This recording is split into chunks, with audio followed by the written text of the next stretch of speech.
Hello class, and welcome to the demonstration video on how to apply soft pastels to a still life you're working on. Today I'll be working with grayscale pastels, a black, a white, and two tones of gray. One relatively dark tone of gray and one relatively medium tone of gray. And so this still life is based on one of the arrangements from the several still lifes that were set up in class on Tuesday.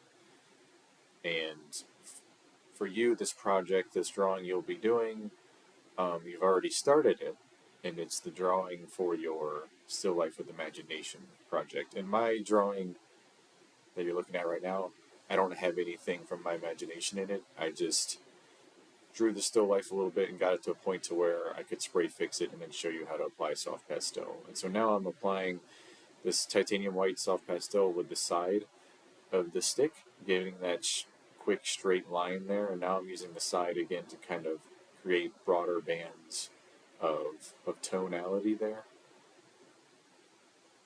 and using the very tip of it, the corner of the tip, to create some sharper, more distinct lines, and to really build up the texture and saturate the color of the white as well. Now I'm just continuing to lay in my lights as I see fit, again using the very tip sharp corner of the edge of the charcoal there to give some finer lines and sort of overlap more of that heavy white. Again, I'm exploring some more of my light families in the drawing, using the tip of that charcoal to get that nice sharp line there.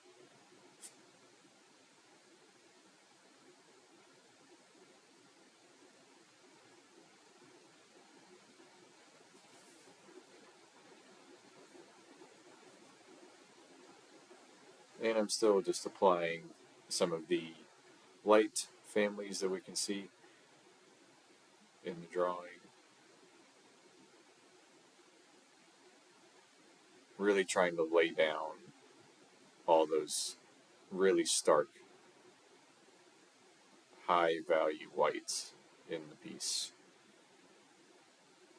Now I'm using my blending stump to soften some of the edges of some of those marks that I put into the composition, just to kind of blend, give it more of a sense of a passage of light, of smooth, blended passage of light throughout the piece. And so now I'm adding in the slightly lighter tone gray that I have.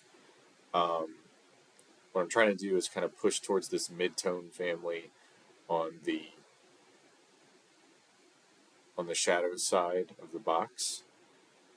And there are darker values within this shadow family over here that go a little bit darker than, say, a mid-tone would be considered. Right now I'm putting in my slightly darker gray soft pastel as well, and I'm using a bunch of scribble crosshatch markings over top of the soft charcoal that's already laid down there.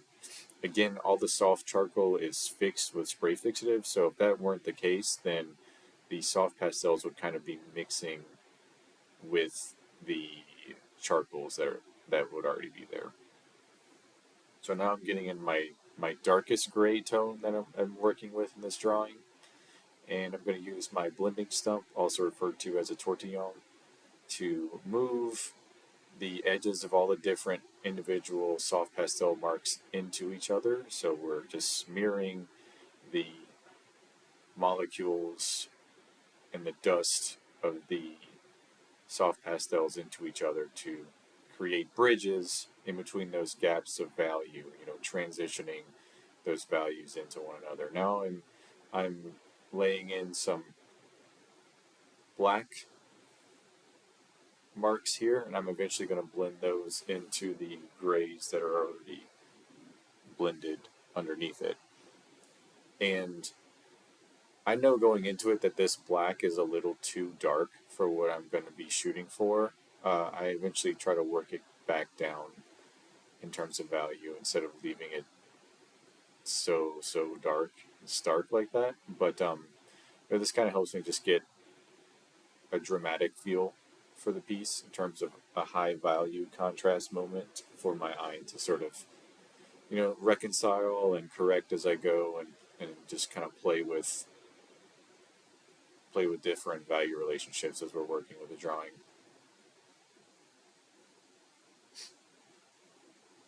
And so now I'm just adding some more values down into this shadow family down here with my light gray that I have, it would seem. Now I'm mixing in some of those slightly darker grays on top of that as well, and blending just to create some transitions of lights and values. And it's tough working from the phone in this format. Working from the phone actually sort of skewed my proportions a little bit for this drawing, and I'm sure that's something y'all will notice. Also, if you haven't noticed, in the top right corner of the video is the still image from my phone that I worked on. I cropped it a little bit to fit the frame of the video a little bit better. Now that I just laid in some black tones on top of that shadow that was already there, the cast shadow from the cup, and now I'm blending the edges, blending those marks of the blacks that I just put in to create a little bit more of a transition between the black marks and the tones that were already there. Now I'm using the side of my white charcoal here to just kind of block in these white values really, really quickly. And I'm searching for those reflective qualities of the box being reflected onto the pedestal. I'm just trying to create a transition into this lighter gray from that pure white. And what I'm doing is adding these hatching marks on top of those marks of white that I already laid there. And now I'm using my blending stump to push those gray toned marks into the white soft pastel that was already there, just to try to create more blending and more tonal shifts as we work. And again, I'm pushing for those effects of light and shadow on that white pedestal, as well as the sort of reflective qualities that shiny pedestal has, because that pedestal is always reflecting some element of the object on top of it onto the surface of the pedestal. And in just a second, I believe I will begin laying in thick applications, wide applications, using the side of my titanium white soft pastel. As you can see how thick those marks are. What I'm trying to do is just overlay this white tone into this mid-tone family of the box, because I know that I'm going to go over it in just a second with my light gray value that I have. And I'm laying it on top of the white directly with a sort of scribble hatch as we've seen earlier in this demo. Now I'm using my blending stump to push those molecules of the gray into the molecules of the titanium white. I'm using a mixture of these side-to-side motions along with circular motions to really drive those pigment molecules into each other and create a nice, even blended texture.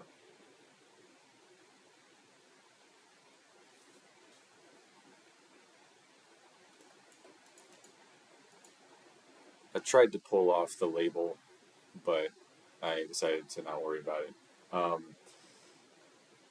Again, I'm putting the scribble hatch marks down with a pretty light pressure on the soft pastel. And now I'm using my hand to smear it a little bit faster, just kind of playing around with it to see what that would do, to see what the texture of the glove might have to do with the blending elements. And now I'm using my soft charcoal on its side again to kind of overlay it on top of that gray that I just laid down.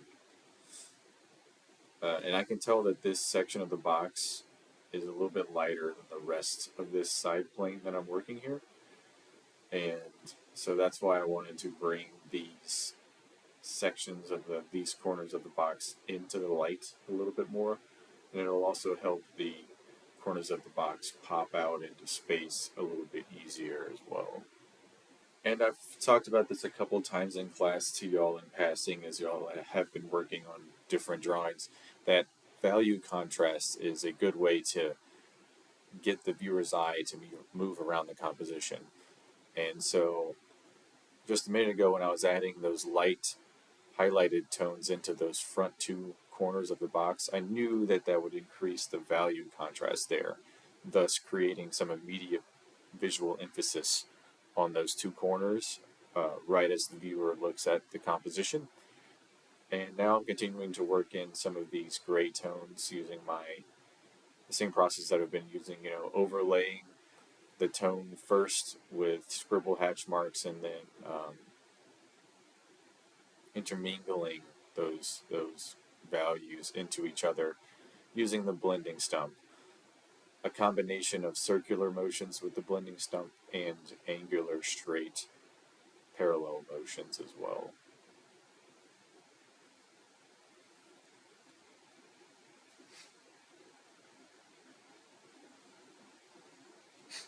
And so another way that you can blend tones together is by putting one value down and then have a little bit of space in between the next value that you put down as well, and then blending those two tones together across the gap of untouched paper.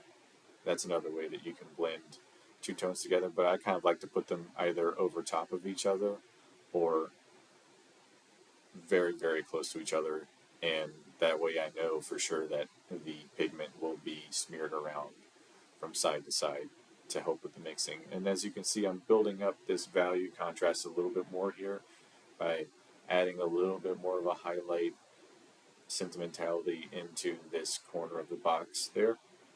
And it's really going to help that corner, that vertical corner there, really pop out towards the viewer and help sell this sort of foreground space of this still life. Now I'm just using my white charcoal, my white soft pastel on its side again, and just lightly, very lightly, with very little pressure at all, laying it over the grays that are there, because I needed those grays to be a little bit more light, but if I actually turn the soft pastel on its side and really press down on it, I could make the pastel too opaque and it'll just cover up the gray as well. And then I would have to use my glove or something to wipe it out, paper towel or something to wipe that white up off the page. So instead of doing all that, I just decided to draw really lightly with the white, and it laid over that gray really, really nicely, I think. And so I'm going to continue to fill in some slightly lighter tones here. I'm going with a really soft application of the side of the soft pastel. And one reason for that is I'm really trying to be delicate with the pastel for this, creating these value transitions for this pot up here, because those transitions are so subtle and soft, and I don't want to create any hard marks there. So, and you can make these value transitions by using hatching and cross hatching as you see fit, but I felt like for this pot I would explore this more soft blending method here, just very lightly laying in the white and the grays with the sides of the soft pastel, and then being very delicate even with the blending stump itself. I'm not putting much pressure on that blending stump there to try and get in this shadow family on the pot there.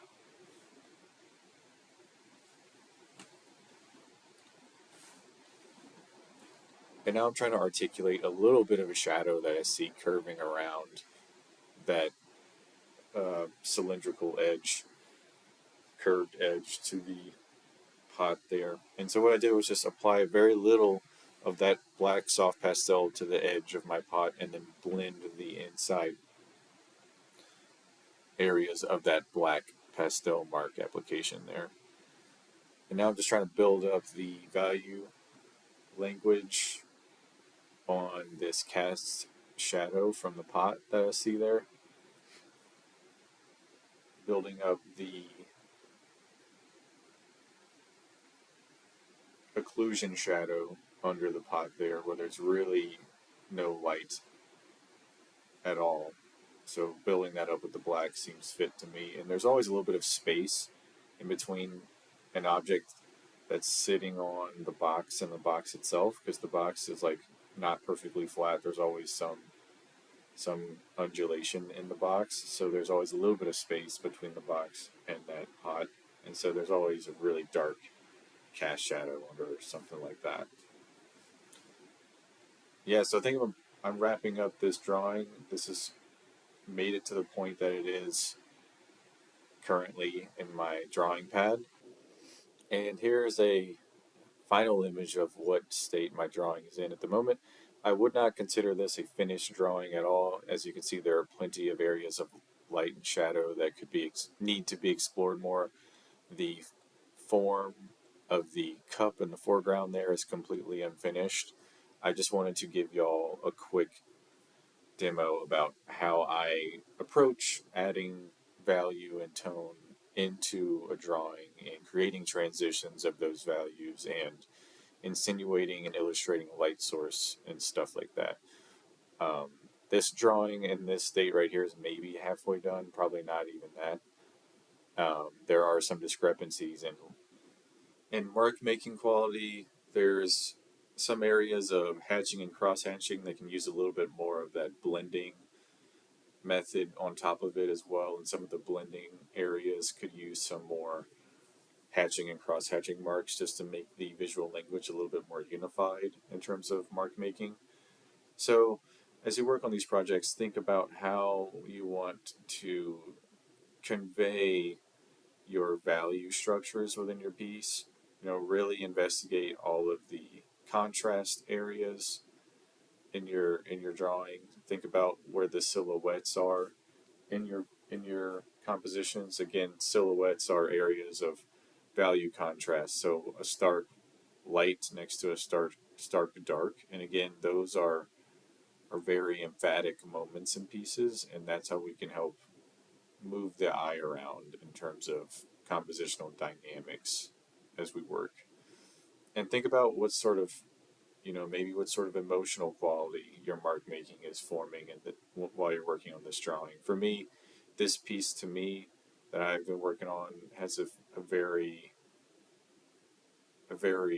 calming mark making idea to it. It doesn't seem too chaotic or stressful to look at, and the only thing stressful about it for me is the fact that it's unfinished.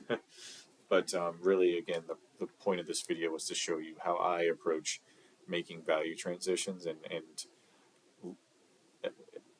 incorporating value and tone into still life. And so, again, my still life here does not have an imaginary element in it, but yours will. And I'm looking forward to seeing all of y'all's drawings. And good luck with the rest of your work for Still Life with Imagination. Thank you very much.